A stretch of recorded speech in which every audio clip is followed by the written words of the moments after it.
चलिए अगले क्वेश्चन की तरफ बढ़ते हैं। Question number 36 on page number 7.55 of debentures from the book DK Goyal. Y limited purchase the following assets of E X limited. X limited ठीक है, तो यहां पे ले लेते हैं books of Y limited. Y limited ने कुछ असेट्स खरीदी हैं, देखते हैं कैसे वर्किंग होगी।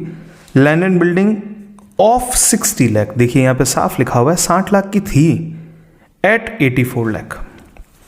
तो फर्स्ट एंट्री हम बनाने वाले हैं, land and building debit,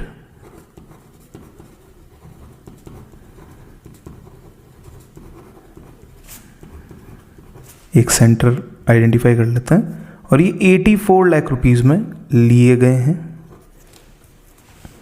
plant and machinery of 40 at 36, plant and machinery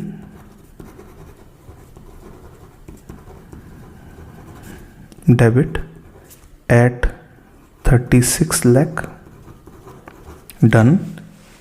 the purchase consideration was 1 crore 10 lakh. देखिए परचेज कंसिडरेशन भी दे रखा है, पेमेंट वॉज मेड और ये सारी बातें आ गई है। तो to E X limited 1 crore and 10 lakh,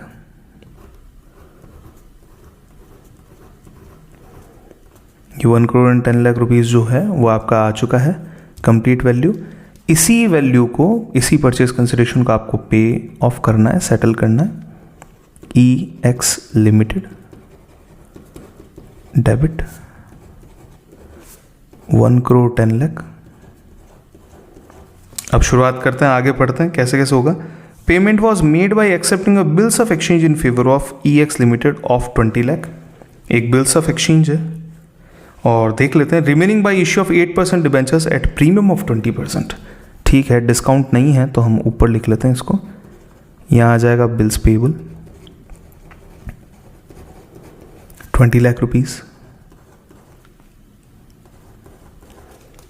to 8% debentures at a premium of 20%, 8% debentures to securities premium,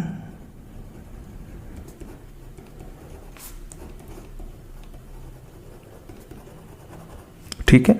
अब यहां नंबर ऑफ डिबेंचर्स आप निकाल लेते हैं, number of debentures.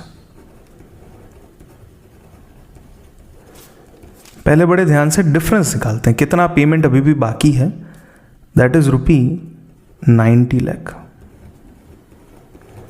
Divide by एक डिबेंचर की वैल्यू कितनी बनती है। एक डिबेंचर की वैल्यू आपकी बनती है, यहां अगर हम देखें तो ₹100 ईच है, 20% का प्रीमियम है, यानी कि ₹120 ईच। तो 12 से डिवाइड करना है, 12 की टेबल बोल लेते हैं। 12 7 जा 84, रिमेनिंग इज 6, तो 12 5 जा 60 और ये वैल्यू आ गई आपके पास में 75,000 डिबेंचर्स। 75,000 डिबेंचर्स के बेस पे 75 लाख रुपीस की वैल्यू यहां आ जाएगी और उस 75 लाख का अगर 20% में निकालूं तो वैल्यू बनती है 15 लाख रुपीस। ऐसे करके 90 लाख का आपका सेटलमेंट हो गया। अब ये एंट्री कंप्लीट है, इसमें आप नरेशन डाल सकते हैं, बीइंग परचेज कंसिडरेशन सेटल्ड,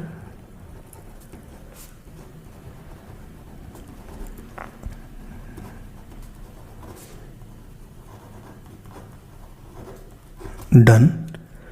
अब बात करते हैं इस एंट्री में कोई डिफरेंस है क्या। 8 and 3 होता है 110, यानी कि 11 होता है और 11 से 11 कट हो चुका है। 40 and 60 लाख होके it is 4 lakh and 6 lakh बन के 10 लाख रुपीज और बनते हैं। ये 10 लाख का हमारा आ जाएगा capital reserve to capital reserve. This is balancing figure और बहुत अच्छे तरीके से इसको किया जा सकता है। नरेशन डाल दीजिए, बीइंग बिजनेस परचेज्ड। आप बिजनेस परचेज भी लिख सकते हैं, वैसे तो इसके अंदर लाइबिलिटीज नहीं है। क्वेश्चन ने क्या कहा है, purchase the following assets being business purchased oblique asset purchase लिख देते हैं। ठीक है, डन।